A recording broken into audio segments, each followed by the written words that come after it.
if you look at networking as a place to get introduced to the right people, the right opportunities, and the right rooms, right? That's the only way I look at networking, okay? If that's the play, then if you know specifically the industry that will become or is your biggest referral partner, you never go to networking and go, hey, I need to line somebody who needs, I don't know, fucking junk removal. You go and say, hey, I'm looking for people. I'm looking for your HR consultant I'm looking for your software company that because they're selling to your end target. And if I can get across from 100 people that are selling to my end target, you're going to have some fantastic relationships and just some badass things are going to happen and great doors are going to open. I have so many conversations where people have like almost these talking points, and it fucking drives me bonkers. So, Andy, you know that we're expanding across the U.S. We got one chapter already in Canada, and we're looking to expand out that way. But Wisconsin's not a playground that we're in yet. We're looking at Detroit and Minnesota right now as close as I can get to it, but we haven't even began penetrating Wisconsin. So talk to me. What's the ins and outs of Wisconsin? How the hell do I get there? Wisconsin's an interesting market, especially the Midwest in general. I've seen a lot of businesses come in, like the Chicagoland market, for example. They want the biggest and best or the local guy and almost never in between. They never want the regional person or the, the franchise, right, of a business. And Wisconsin's interesting. We're more open to letting others come in, and it's kind of weary because it's a big, small town. Like we call it small Milwaukee. That's how we're known. It's 1.2 million people. And yet when you go places, you run into people So your word is your bond, all that kind of shit. Like we really care about that. The challenge with the Milwaukee market is it takes a long burn before there's that established trust. And I find that true for all across the entire Midwest, though. Yeah, probably. Yeah, exactly. I'd say in the Midwest, that's what I'm saying. There's that slow burn. However, it can be achieved. I've had businesses in Chicago, Minnesota. Minnesota is actually very open to new business. Like, oh, you're the new people. Come on in. We trust you. We like you. And then maybe not. This was in the Twin Cities. Very receptive to a new concept, new businesses. Chicago, not so much. Milwaukee's somewhere in between. The other challenge with Milwaukee is it's big and yet not big enough typically. Like you mentioned, Detroit, everyone thinks Chicago. Like we're 90 minutes from Chicago. At 1.2 million, 1.5 million, depending on which counties you include, Milwaukee's not a huge metropolitan area. It's like right around 40, 45. So we don't get all the services. Like when bands come through town, they go from the Twin Cities to Chicago, right? Like they're almost more likely to stop in Madison because it's a college town, whatever. And so Milwaukee's an overlooked market often. So we appreciate when people come here. However, we don't want to be sold to, if that makes sense. I've had a networking group now for 4 years I built and developed here in Milwaukee, and it's been a slow burn even after 4 years because a lot of people are like, well, I do the chamber thing, or I'm not open to change. Right? Like they run the play they've been running for 30 years because it's worked for 30 years because they're behind the times. And then you have, like your competitors, like the BNIs come in here and they clean house. They do extremely well. Because they're amazing. They're a recognized brand. Yeah, for sure. Yeah, what I continue to find interesting is, like most things, our best new chapters come from people who are already members, right? So they're already into us. They love our brand. They love the way we do things. So it's a natural flow. So a lot of the states and things that we've broken into is because somebody was here in Texas and they've gone to other regions. But because of podcasting, I've met a lot of really cool people. And as long as they have a local network, they're pretty good at getting chapters up and going. In this day and age of technology where people can do business anywhere, I'm finding a lot harder to find people who have a local base that's B2B focused.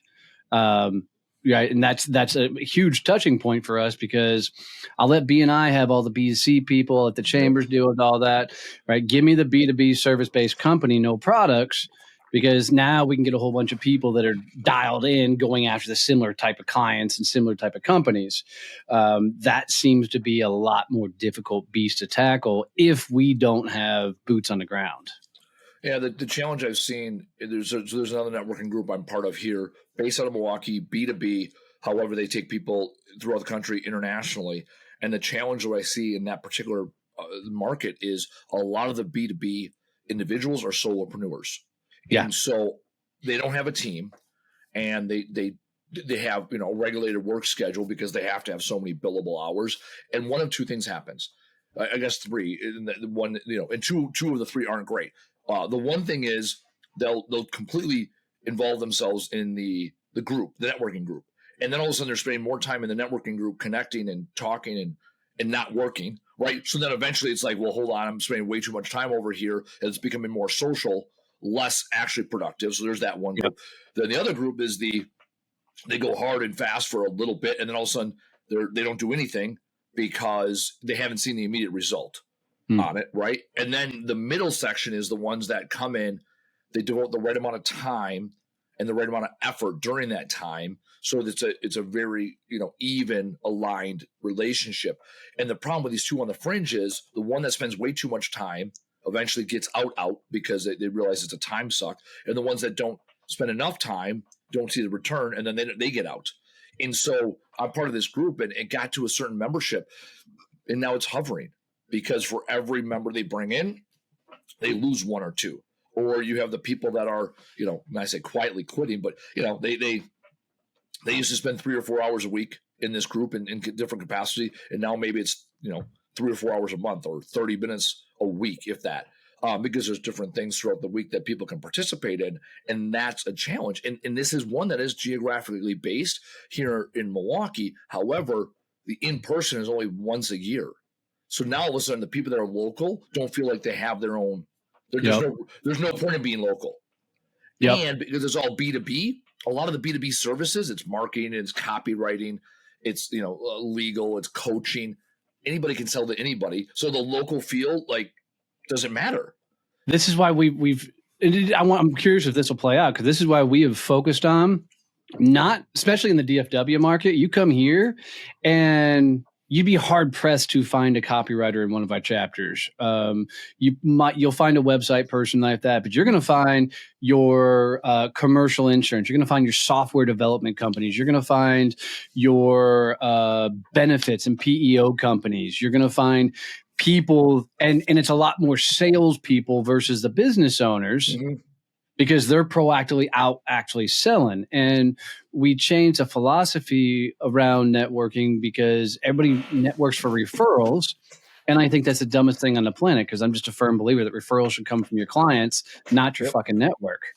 And so it's all about opening doors. Correct. The vernacular changed there. A gentleman, Michael Creed, he's a B2C guy. However, he is the king of B2B introductions. And he changed that vernacular in my language about 3 years ago. He sells home loans, right? And you think home loan's a home loan's a home loan. No, he spends so much time and energy on B2B introductions. He puts on different events. He has a monthly lunch he hosts in person. He does a Wisdom Wednesday.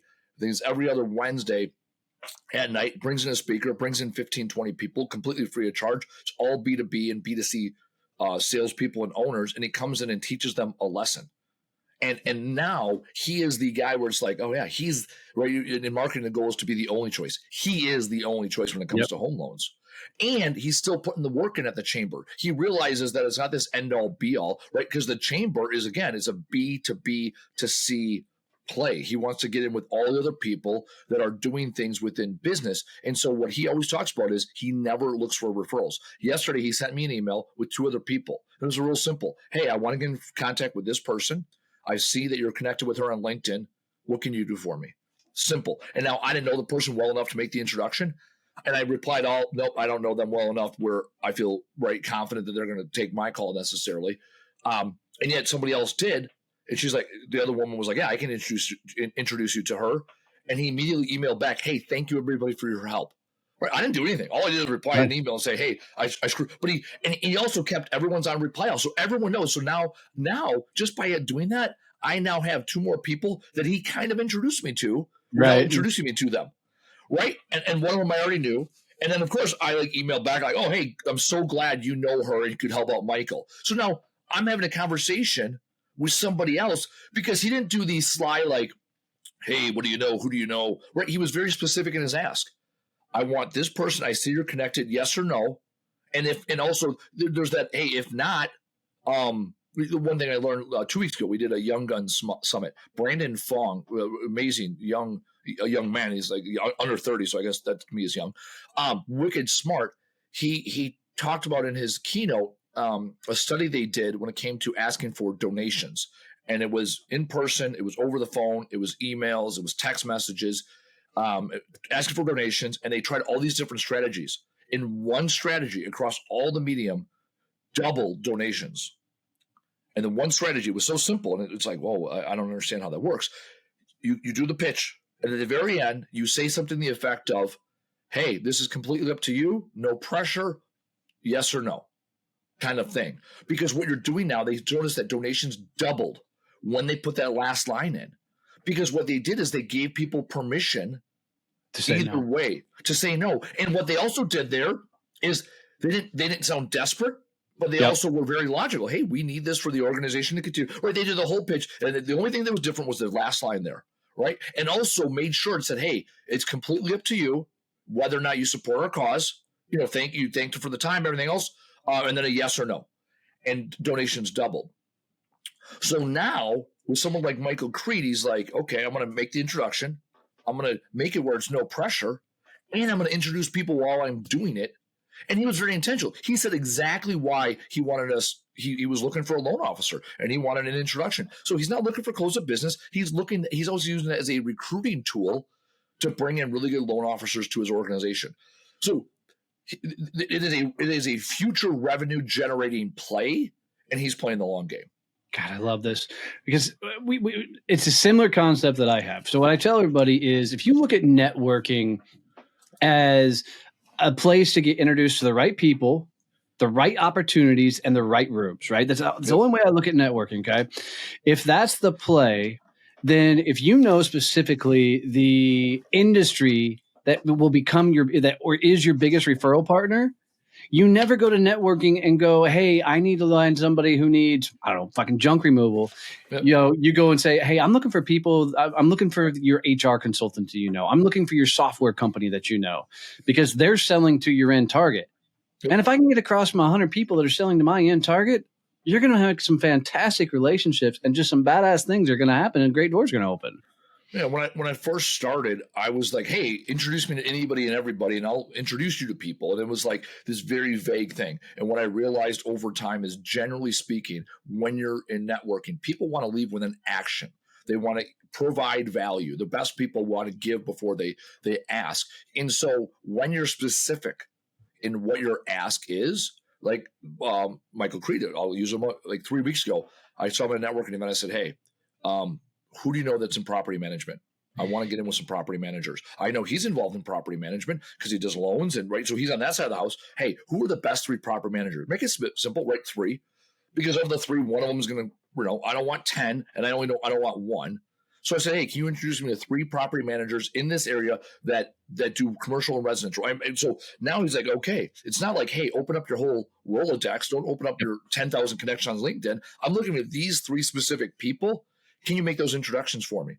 And through the years, I've earned the right to ask that question because I've followed through. I've seen him at events. I've hosted him at my events. He spoke at my events. I've spoken at his events. And actually, when I went to go get a home loan for my house, he was the first person I called.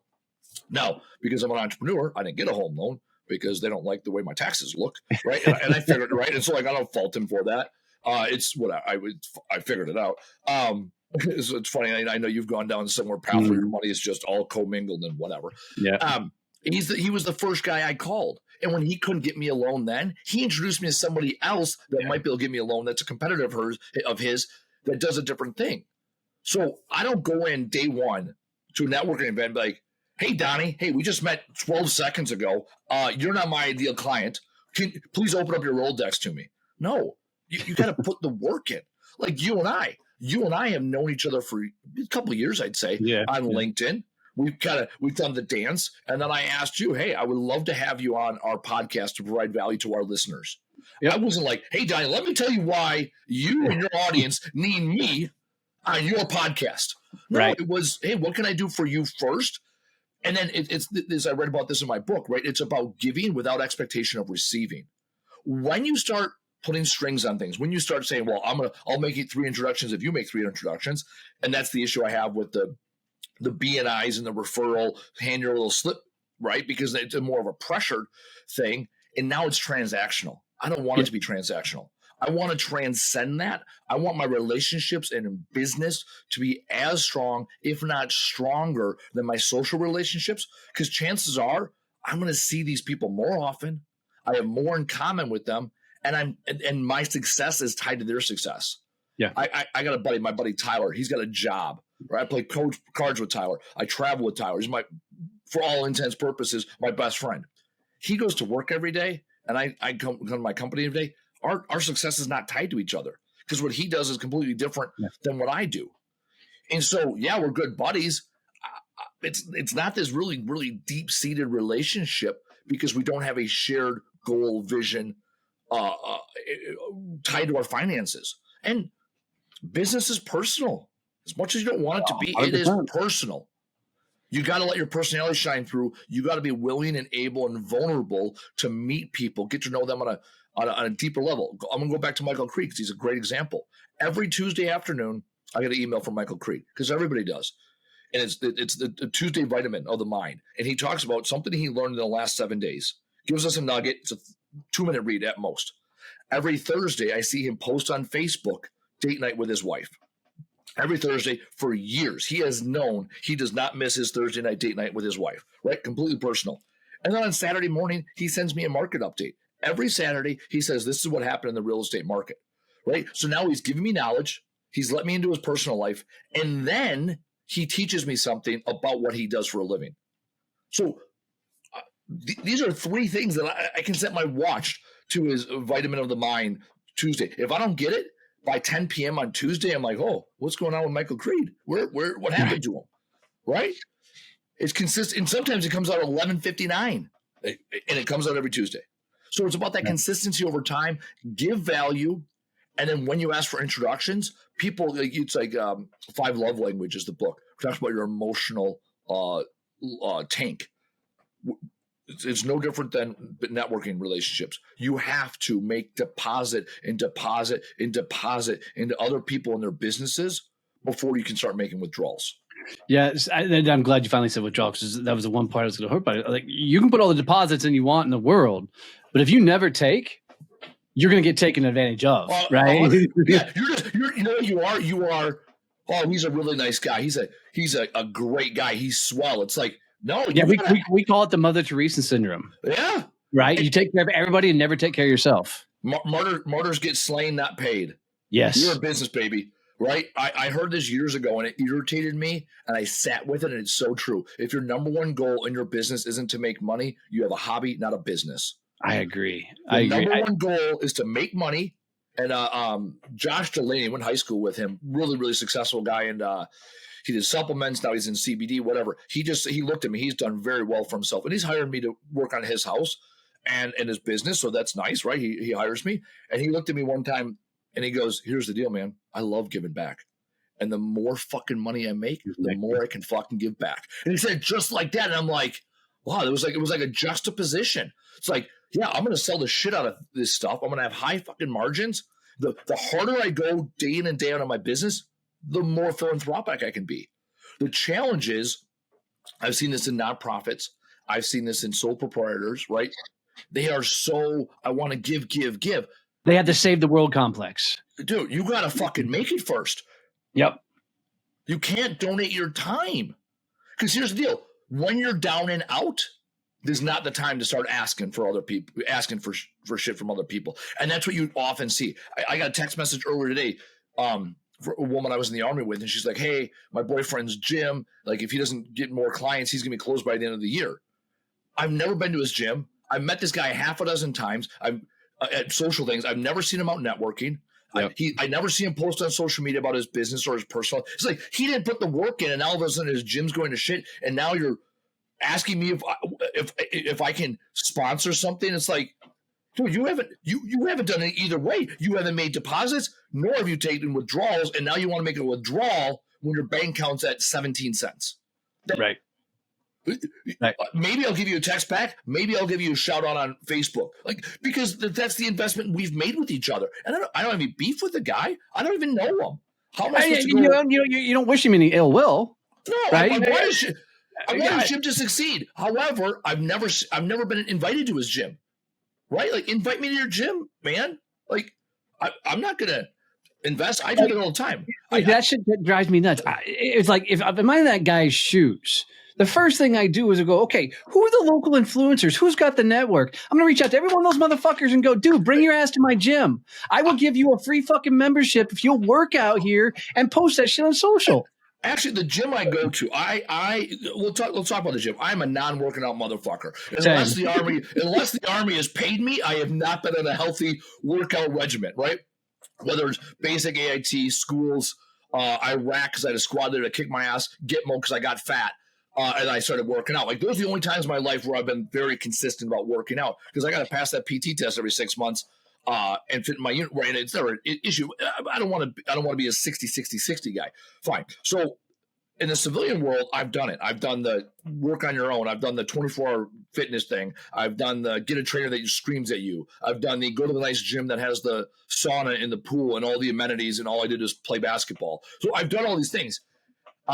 And I've also, and finally, it was about a year ago, I met a woman at a networking event, and she's like, hey, we do 2 free sessions. It's an hour for your first session, about a half hour for your next one. We'll do a complete diagnostic of where you're at. We talk about where you want to be, and then we'll see if you're a good fit for us. I'm like, whoa. She took it away. I love that. Right? First of all, you said my favorite word, free. All right. Hold on. You got some free shit. And then you're going to add in the element of scarcity to see if I'm a good fit for you. Yeah, I'm a good fit for you. Right? She literally just said, give me your fucking man card. I'm going to hold that bitch for a little while. And then I go there, and the way that the gym is designed, it's exercise coach. I'll fucking give a shout out, exercise coach. I went there, and it worked so well for me because I'm not a big guy, and I am historically, like, if I go to the gym to sling weights, I'm all using momentum. I'm doing it completely wrong because I don't want to look like a bitch to someone next to me, right? That is right. This is the wounded inner child within Andy feeling like he's not good enough. I'm gonna go to the gym. I'm 6'4", 225, and I don't want anybody showing me up, right? And so I'm gonna overdo it, hurt myself, and not come back the next day. That is my standard gym protocol. So I go there and I get on these machines, and it's 90 seconds. It's 8 reps typically. And it's all a computer screen, and because it's a resistance machine, nobody has any idea how much weight you are or are not pushing, right? So now there's zero chance around me. The only person that sees it is the trainer, and the trainer isn't like push harder. The trainer is only correcting form because the trainer knows that over time, when you correct form, the weight comes.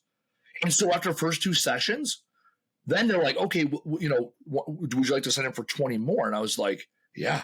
I just had a really good time. It was free. You gave me all the value in the world. You understood where I was at, right? We spent a half an hour talking about my goals and my BMI and all this shit. And then it's like either these machines apply or they don't.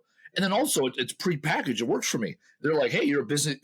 And I hate the word busy, but your time is valuable. Let's say that. This is 20 minutes, 2 times a week. Are you willing to commit? And I'm like, yeah. And they got me, and they sold me 20 workouts. So now I'm committed to 20. I went to the 20, and then I signed up for another 50. I just hit 80 workouts in the last year. I've never done 80 workouts in a 52-week calendar ever. And that's with traveling. So I'm like, basically every week I was home, I hit the gym twice. And I've seen my progress pick up over time. That's the other thing. Let's talk about networking.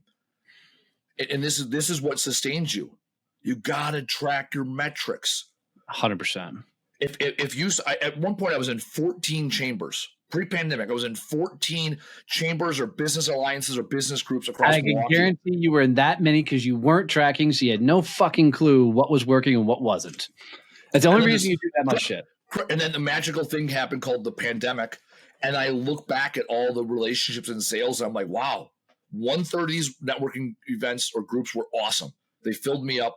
I did well financially and personally. 1/3 were social. I did well personally, if not financially. Maybe I learned a few things, right? It was like, sometimes it worked out. and 1/3 were a complete waste of my time. And some of them I did because I felt it was philanthropic. I was trying to help somebody else. No, the pandemic hit, and now I'm in like 3 networking groups. And when I'm looking at new ones, like I'm looking to join another one, or you and I have talked about whether I'd be part of a chapter here in Wisconsin at some point. It's like now I know what questions to ask on the front end of the organization and myself to see if it's a good fit. And that's what it comes down. It's got to be a good fit. At first, I would do the classic: say yes to everybody, go for 90 days, realize it wasn't a good fit, and then like stop showing up. Then you get that awkward email, like, 2 months later, hey, we haven't seen you in a while. And you're like, yeah, your networking group sucks.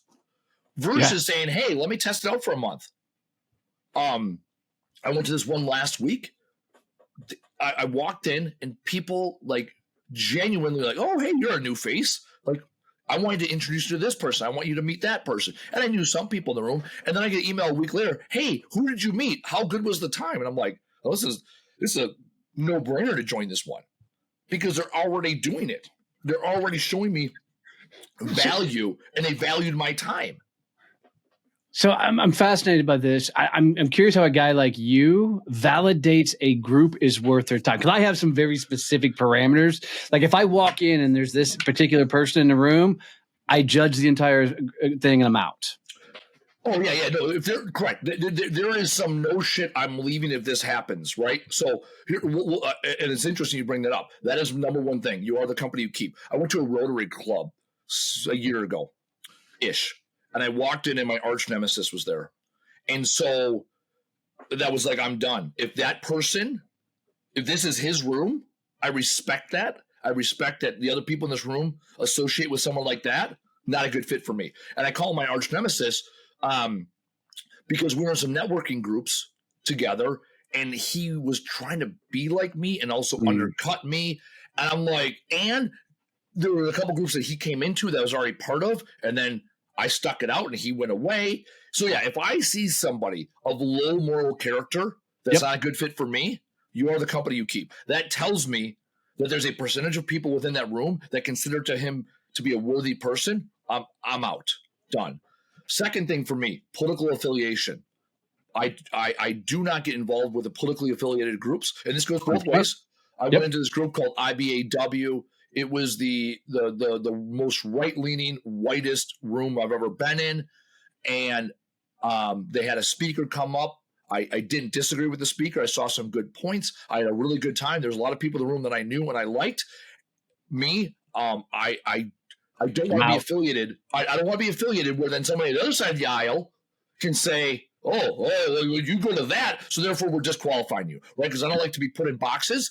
And so I'm a libertarian. I definitely lean right on some policies, foreign aid, foreign affairs, fiscal responsibility, all right. Socially left, right? Let people get married and smoke weed. Fine, whatever, right? So it's like, right, and the challenge is when people are aligned in political affiliation is their first thing that binds them.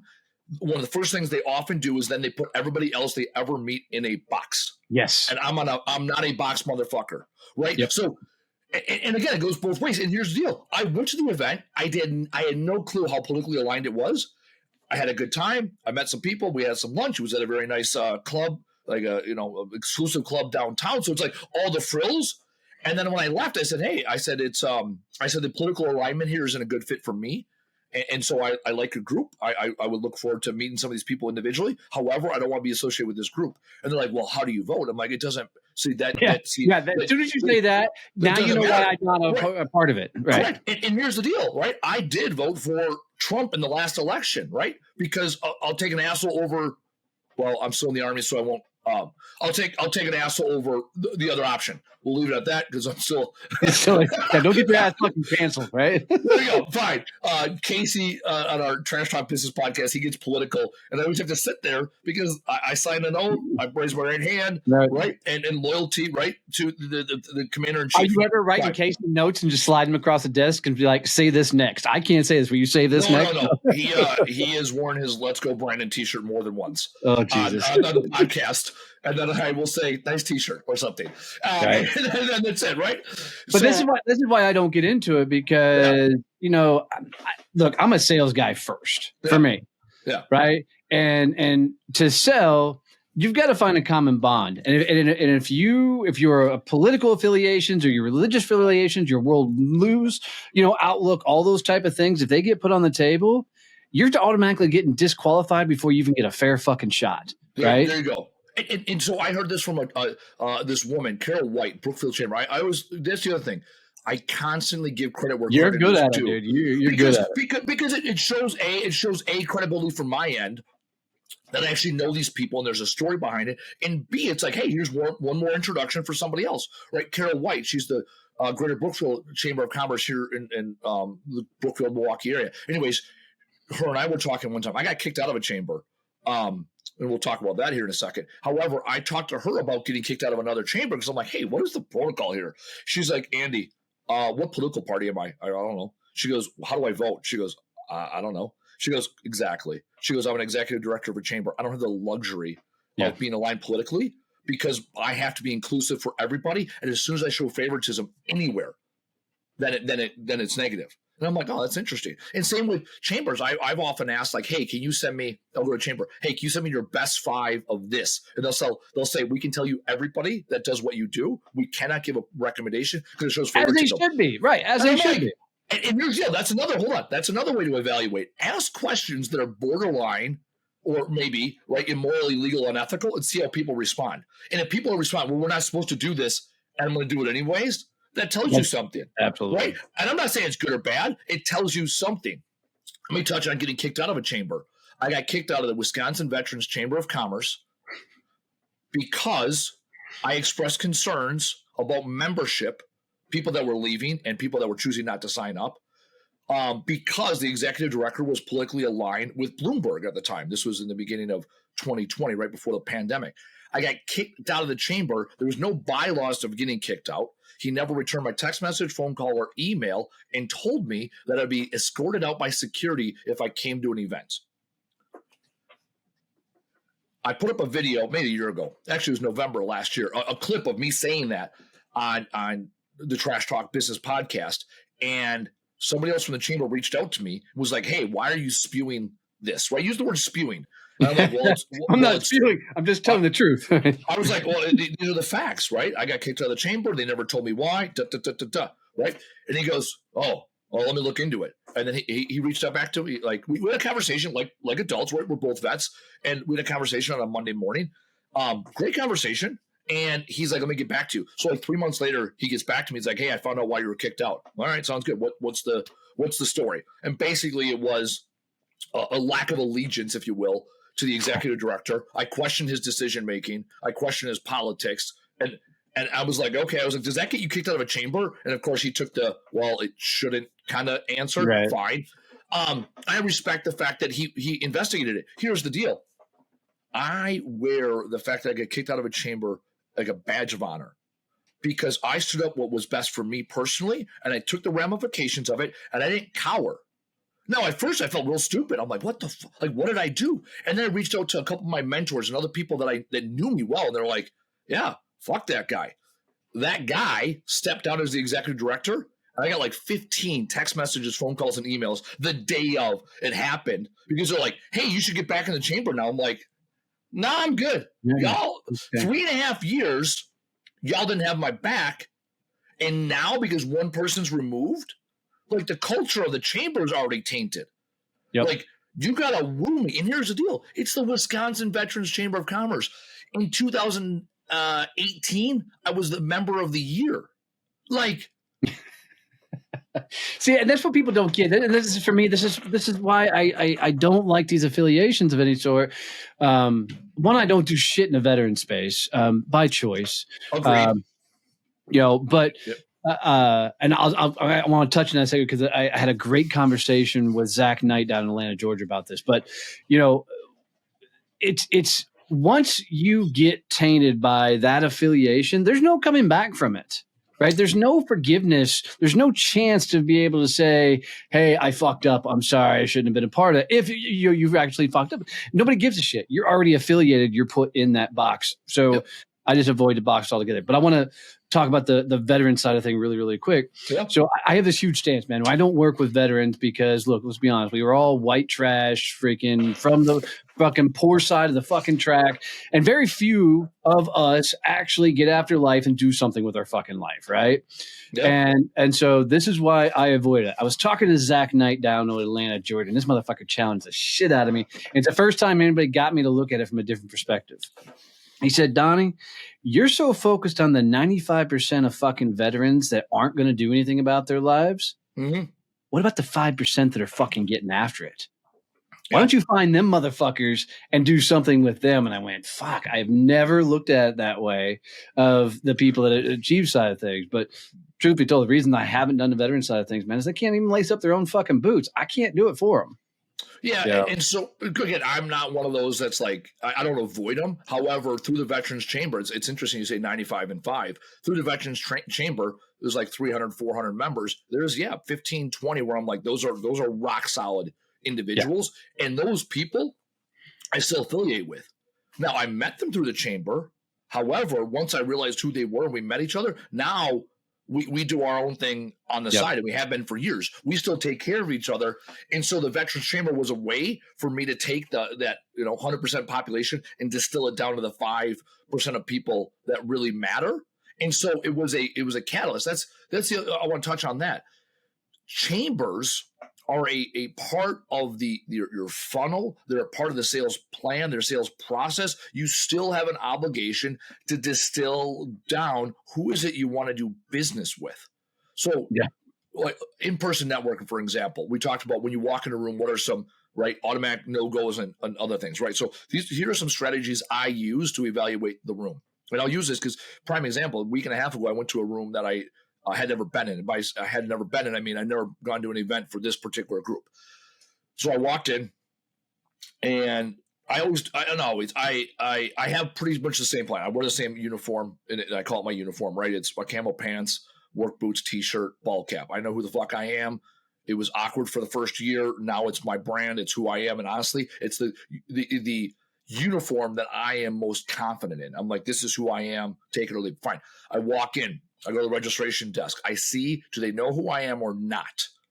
Because especially when they're trying to recruit new members, it's important that they know who their guests are, and they go out of their way to say, oh, hey, Andy, it's so good to see you, right? And I'm pretty simple to point out in a crowd. They did. I walked in. Hey, Andy, oh, yeah, we have you registered. You're all set. Second thing, I don't take a name tag. Never take a name tag. Right? So I made a rule 20 years ago when I worked at Best Buy. I said I never want to work a job where I have to wear a name tag. Yep. Okay, and there's a couple reasons behind that. A, it's a crutch. It allows the fucking business card pushers to come up to you and be like, hey, Andy, aren't we connected on the thing with the stuff? And no, right? I don't want to make it simpler for the person that doesn't know me to come approach me.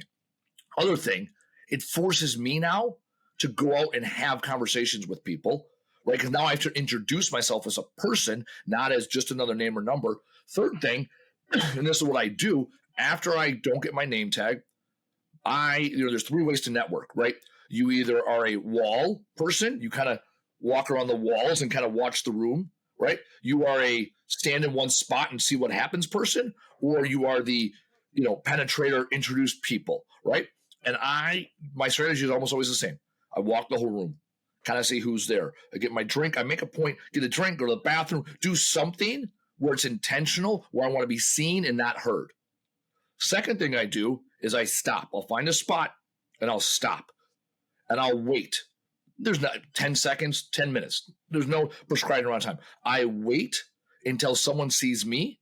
They give me a head nod. They give me a, hey, come over here and meet this person. Or they come up to me and say, hey, this is who I am and what I do.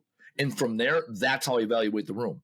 I went to a networking group years ago, NARI, here in Milwaukee. And now full transparency, I am a member. However, this very first event I went to, I stood there for 15 minutes and no one came up and talked to me. And at the time I was wearing a name badge because they required it and had a green sticker that said prospective member. Like a billboard that, the guy you should be walking up to. Right. And now I did know people in that room, but my goal wasn't to further know people I knew in the room. My goal was to meet new people, and no new people wanted to meet me. So that told me that this group is very cliquey and I got to go in there and kiss the fucking ring. I wasn't interested. So they came back around like 2 years later. They got a new president, new executive director. They reached out. They're like, hey, we saw you, that standard generic email. They're like, hey, we saw you came to a couple events a few years ago and never joined. Like, would you reconsider, blah, blah, blah. What were your reservations? And I was like, you guys are cliquey and treating me like shit. Like, that was my email back.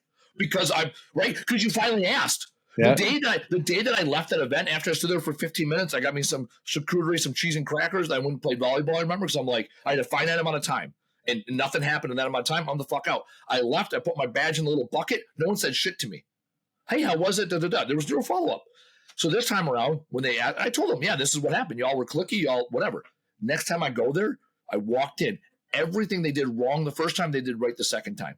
Hey, Andy, good to see you. Let me introduce you to that person. Oh, hey, let me bring the president over. Let me bring the executive director over. Hey, Andy, who in this room do you want us to introduce you to? They gave me 57 questions of why wouldn't you join this chamber? And at the very end, they even asked that. Okay, now that we've corrected the errors of our ways, acknowledge them, what stopped you from joining the chamber? I said, nothing. Y'all did all the things I need you to do, and you're receptive. Versus the chamber that says, well, you got to figure it out on your own. No, you join a chamber, you pay, like it's money versus time. I will give you money to reduce the amount of time it takes for me to get introduced to people. That's as simple as it is. Because otherwise, the alternative is I don't give you money and I go onto LinkedIn or bust out the white pages, yellow pages, and I start dialing for dollars. I'd rather just give you the money and have the right people in the room. So two things I want to jump in here on. One, there's another way to work a room that I would challenge you to try. I like your philosophy, though, making them come to you. Yeah. But I go to the bar, get the drink, I'll make the walk. But then I'm looking for you, the guy that's sitting on the wall by himself. Oh, yeah. And that's the guy I'm going to fucking beeline for. Yeah. Because two things I know. Usually the motherfucker that's wall hugging knows they need to be networking. They know they need to be in that crowd. They just can't figure out how to pull themselves off the fucking wall. So I'm going to go get them, introduce my fucking self, figure out who they meet, and then I'm going to take them to the crowd. And here's what I tell you. Most of those wall huggers, they're business owners and decision makers. They're only there because they're trying to do this and don't know how. You go rescue them and you're going to find some amazing clients out of it. Correct. They are not, I will agree 100%, not natural salespeople. Yep. And so let me go a step above. This is what you need to do before you even walk in that room. You need to give people permission and a reason to come up to you. And the way you do that is through social media. A lot of people put this social media as marketing and networking as sales. Your website, your company shit, yeah, that's marketing. The stuff you put on LinkedIn, Facebook, your own personal thoughts and feelings and experiences, that is all sales because 100%. That's how people relate to you. So when I talk about this room in particular, I walked in, right? 3 or 4 people greeted me as I walked up because they recognized me, right? I got my badge, I got my drink, I went and stood. To your point, I want to see who's got the balls to come to me and what they're going to do for me. And the reason I've earned that, because that is not the way I started in networking. I was 100% the wall hugger, right? Waiting for permission to go talk to people. Now, when I stand, what I've done, what I'm doing is, hey, I'm the flagpole. I'm gonna raise it high. I'm 6'4", 225. You can't miss me, right? The other thing is, people see me, and then people come up often and say, hey, I got your blog. I saw that post on LinkedIn. I watched that video on Facebook. I want to talk more about that. I've put in the work day in and day out so people have permission and a topic to talk to me about.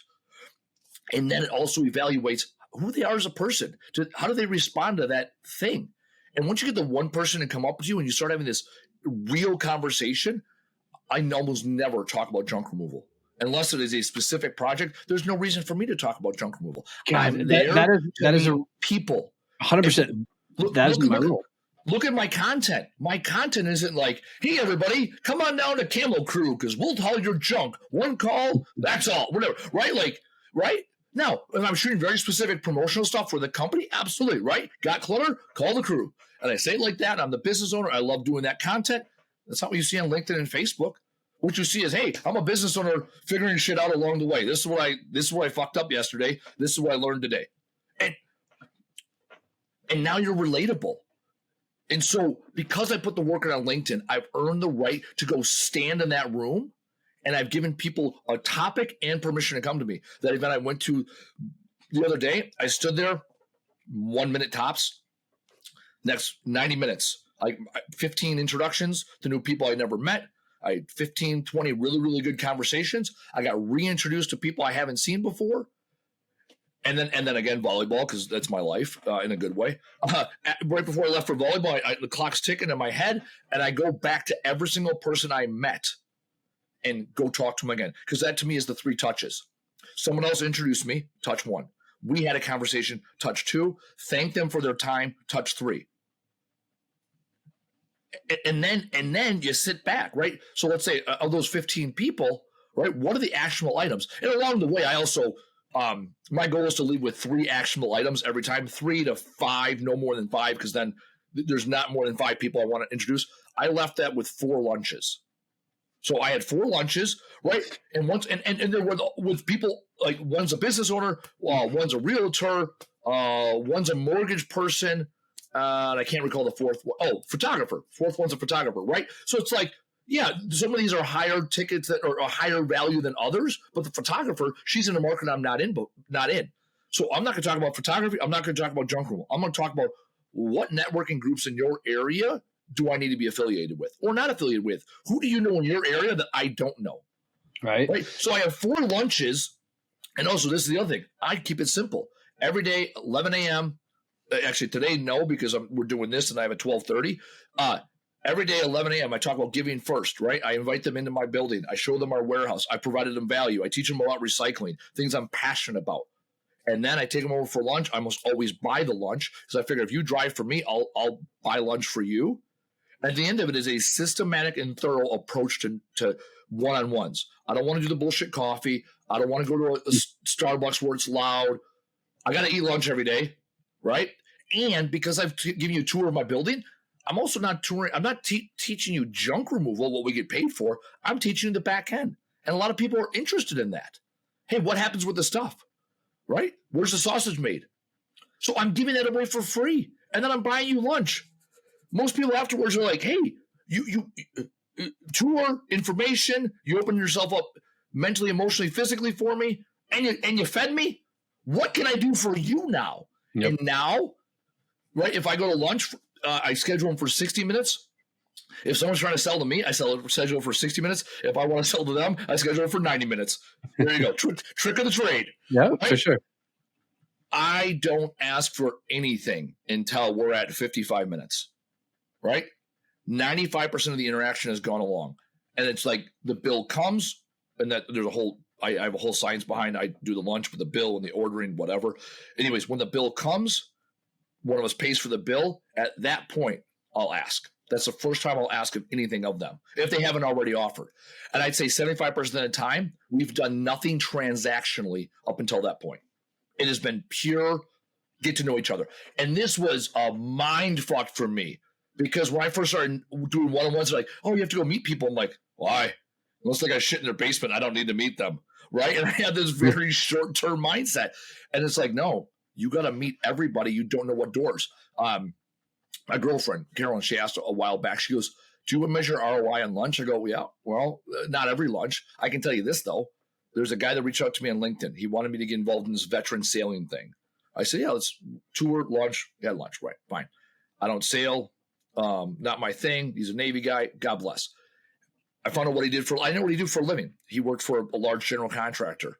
At the end of the lunch, I figured that out. I said, can you introduce me to one of your project managers? Absolutely. A couple weeks later, we had another lunch. So now I'm invested 2 lunches. Those 2 lunches led to over $150,000 in revenue in a 2-year period. Why? Because I put up a video on LinkedIn. He responded to it. He clearly wanted to sell me something I was not interested in buying. I went to lunch with him, and I asked for something at the end. $150,000 in revenue over 2 years for what am I in? $100 on lunch in total? Right. This is what fascinates me. One, a couple of hard, fast rules in there to unpack. One, don't talk business till they do. I've just learned that over the years. Fucking talk family, talk life, talk vacation, talk whatever. Once they've opened up the door to business, now go business. Yep. 2, every fucking event, set at least 2 meetings and get the fuck out, right? There's no point sticking around longer than that, right? Yep. Find a number and do the number, right? Like here, like in life, I think Dale Carnegie talks about this. In life, there's 3 ways that people respond to a goal. They either it has no impact, they don't give a shit whatever the goal is. They hit the number, or they attempt to exceed the number. Right? A lot of people are like, Andy, you must be an exceed the number kind of guy. No, I am not. I'm a hit the number guy. Right? That's why I even kind of fumbled with 3 to 5, because I want 3 at a minimum. And to your point, you say 2. There's a number. I know after 5, I'm not being selective enough. I'm saying yes to everybody, and I'm giving away my time. Yep. So if I say I only have 3, like I know, like right now, today is the 30th of August. I am booking lunch into October right now, right? Yeah. I'm going to be selective, right? That means I only got 90 days left on the year. Who do I really want to meet with, right? In those 90 days, and there's only so many lunches, right? There's maybe 45 lunches, 40 lunches, depending on what other events I got going on. I only have 40 more lunches this year. Who are the right 40 people? It can't be every single insurance. Like, I got a good insurance guy. I'm not interested in sitting down with insurance guys or bankers right now, right? And unless you're working some deals, or if you're a banker that's got foreclosed properties, okay, we got something. If you're just a regular ass banker, I have a finite amount of lunches I can go to in a month, so I'll be more selective. So I do appreciate that. Find a number, hit the number, GTFO. Absolutely. The other thing I wanted to hit on very particularly, because I have not seen anybody else do this, but when I sold commercial printing, I would not meet with you to do a one-on-one whatever unless you came to my facility. Yeah, because I had 165,000 square foot of print production equipment that you've never fucking seen, and I'm gonna take you right through all the shit. Unless I absolutely like realtors, because we do a lot of work with realtors. Realtors are the few people that I will meet in their office. The other thing is, most people want to go out and see something and do something new. Yeah, 100%. I get it all the time. Right. $165,000 print facility. I'd be like, hell yeah, I just want to see it. It doesn't matter if I buy my little fucking trifold from you, whatever. I want to see how it's made. Like, that's interesting to me. Most people, 95% of people, when I tell them, and that's I make the rules. Go on my calendar, right? For any of your listeners here, right? You can find me on LinkedIn. You can hit me up directly, Weins, AWINS, at greenupsolutions.org. When I reply, right in my email signature, it says, let's grab lunch. That's the only thing you could. That's the actionable thing. It's a calendar invite that sets up lunch, and you come to my building. I give you a tour. We go to the Butler Inn. I run the same fucking play every time. Because when I run the same play, I'm being consistent and thorough, and now the only variable is you. Yep. And it's the same conversation, same dialogue. You know how the conversations go. I mean, it's a beautiful strategy. Like, I do everything virtually, right? But every virtual call is going to run the same damn way, and I'm going to control the entire conversation. I'm going to provide you so much fucking stupid value, flip you on your head, get your business rocking and rolling. So at the end, if it fails, I'm 5 minutes away from the end, and they're instantly like, "Fuck, how do I help you? What do you need?" And I have very specific asks, because I need to meet this people, or I need this shared, or I need this done. But to get them to ask me how to support me, I'm going to pour so much fucking value into them that they're like, "Oh my God, how do I return the favor?" Yeah, give first mindset, and that is a lesson in life. I was raised up in the church, right? And this idea that you got to give. Right, those are that have the most should give the most, and I feel very much that way. And then for me, it's all about knowledge. I've learned all this shit because someone that had more knowledge than me at one point gave me all this shit. Yep. And for people that are newer in networking, right, figure out a strategy for you. So there's a speaker, Boaz, and I love what you said. Boaz, socially meeting people, small talk, not my jam. And I don't give a fuck about your wife and kids, the dog, the weather. Just I can't tell you how much I don't care. Anyways, Boaz gave a 5-step strategy when you get to know people. So first question, where are you from? Because now you can try to bind. Second question, have you always been from there, or where did you originate from? And this is definitely, I think about this in the military, it's like the standard questions we always ask each other, right? Third question was, what did your parents do for a living? Fourth question, what did you dream of doing when you were a kid? Fifth question, what do you do now? And you leave it, even when you say, what do you do now? You leave it open-ended, not work, right? If you, like you said right now, hey, Andy, what do you do now? Well, shit, today I'm on a podcast. I'm going to go play volleyball later, right? I'm not, I do junk removal and hauling throughout the greater, Milwaukee area and serve these counties. No, I would talk about what do I do? And so for me, those 5 questions was this base of, okay, this is how you can start. And the order matters. In Germany, for example, when you go to pubs, public houses, it is socially inappropriate to ask people what they do for work. Right. Because it doesn't matter if you're sweeping floors or doing surgery. At the end of the day, you're 2 guys sitting in a bar. Girls, right? Guys, girls, whatever. 2023, got to be PC. And so that's the key, because how often do we go into networking events and the first thing, what do you do? Right? So the other strategy I implement is Simon Sinek's begin with why. So in the Simon Sinek's begin with why, right? He has why, how, what. And then I go even a step further. Who, what, when, right? Or who, where, when, right? So let's break this down Barney style, right? We're going to start, this is a circular diagram for people listening, just follow the bouncy ball, right? We're going to start with when, right? Time is now, right? So we have our time, right? Date, time, group, military time, right? When, now. Where? We're physically in the same location, right? So we check the first two boxes. Who? Well, who are you? All right, Donnie, you're Donnie, I'm Andy. We check that box, right? Now, often people get to the what and they stop there. Well, what is it you do? That is the bullshitest question ever, right? And then it's how, and then why. So what I do is I understand those first 3 things already set in stone. Where, when, now, where, here, who, you. Got it, done. Now, I don't ask what you do. First question I ask is, why do you do what you do? Great question. I recently, I liked his stack as well. I love it. But there was another one that I heard recently that I really want to try. And this is from a billionaire friend of mine. And he said, this is the thing that helped him get furthest along with this one question is, what matters to you right now? It's a good question. And it's just so open-ended that he's like, every time I've asked that of somebody, I've heard things come back to me like, my kid's baseball or, my daughter's doing this. Oftentimes it's not even work related, but it opens a door for you to help them with something that matters to them right now. And I just thought it was a brilliant question. No, and I love that. What matters to you right now, right, is similar to what is your why, right? Yep. It's in that vein of, and I love it. What matters to you right now? I wrote it down. First thing I thought of is often in networking, when you give permission to people to talk, they will divulge information that they maybe haven't even told their best friend. Yep.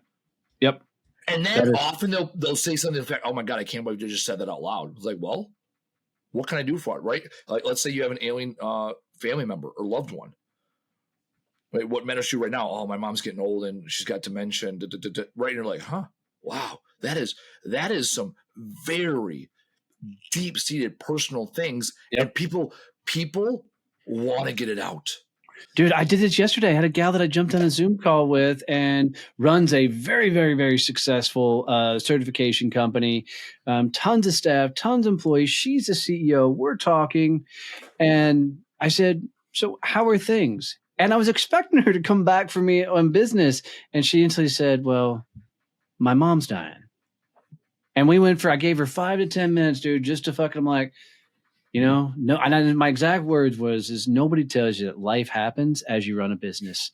And she goes, God, you got that right. And she got all teary-eyed, but I gave her a moment because I was totally empathetic. I'd be fucking crushed if my mom was dying, right?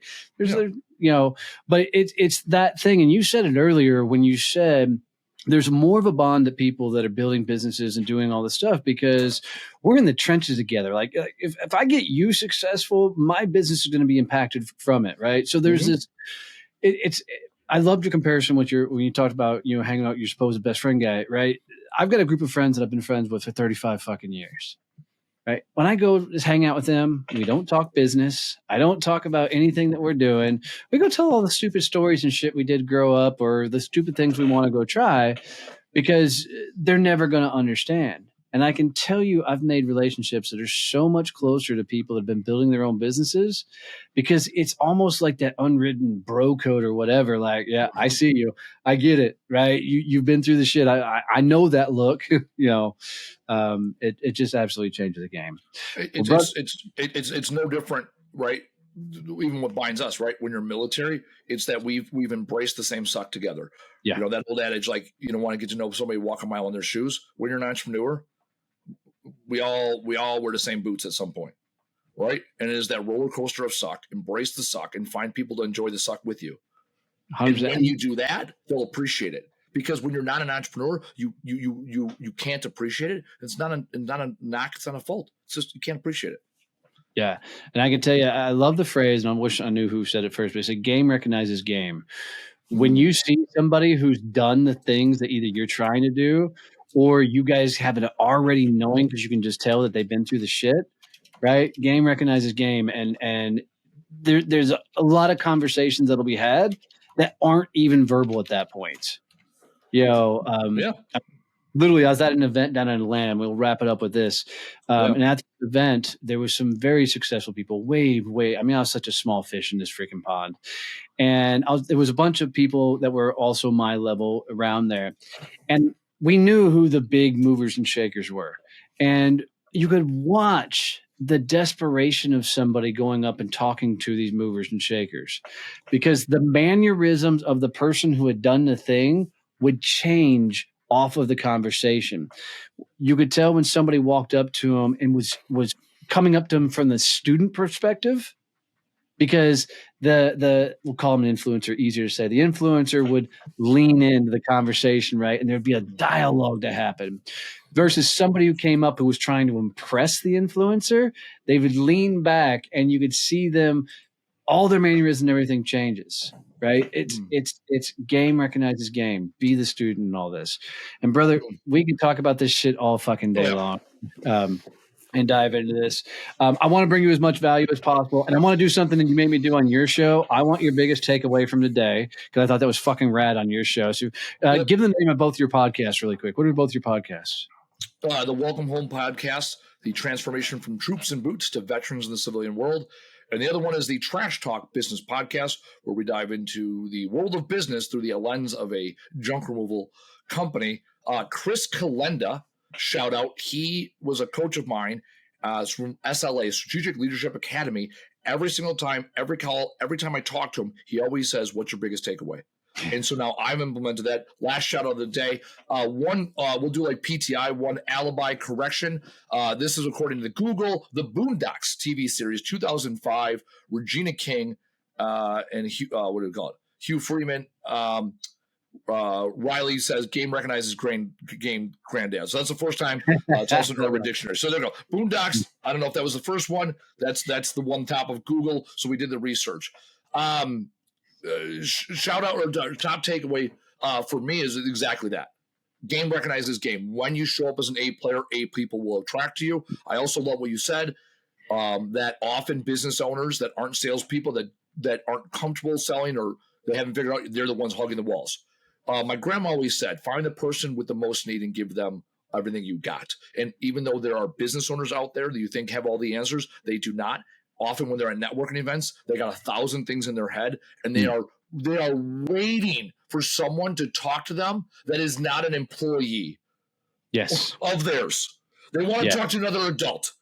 And so I love that. I was absolutely of the opinion when I first walked into rooms, the people hanging on the walls, they're just like the socially awkward ones that don't want to be here. No, they need to be there and they need to feel accepted and appreciated. And I love what you said. I go to those guys first. And then also philanthropically, I want them to have a good time. I want to introduce them people.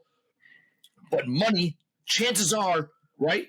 They are the ones with the deep pockets. They are the ones buying. They are the ones evaluating the room to feel like who's good enough to talk to me, not the other way around.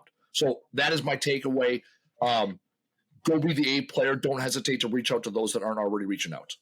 Yep. And then I'm just going to add mine because I thought it was a brilliant move. Is I love the 5 questions. Where are you from? Where'd you originate from? What'd your parents do? What'd you want to be as a kid? And the final one, what do you do now? I thought that was, you hear so many of these freaking statements of how to open up a conversation. They're usually some generic bullshit. I like that framework. So that's good shit. Brother, what's the best way for people to get in touch with you? I'm assuming LinkedIn, but LinkedIn. Hit me on the LinkedIn. Also, AndyWeins.com. So ANDYWEINS.com. You can do everything, including booking lunch with me there. All the things are there.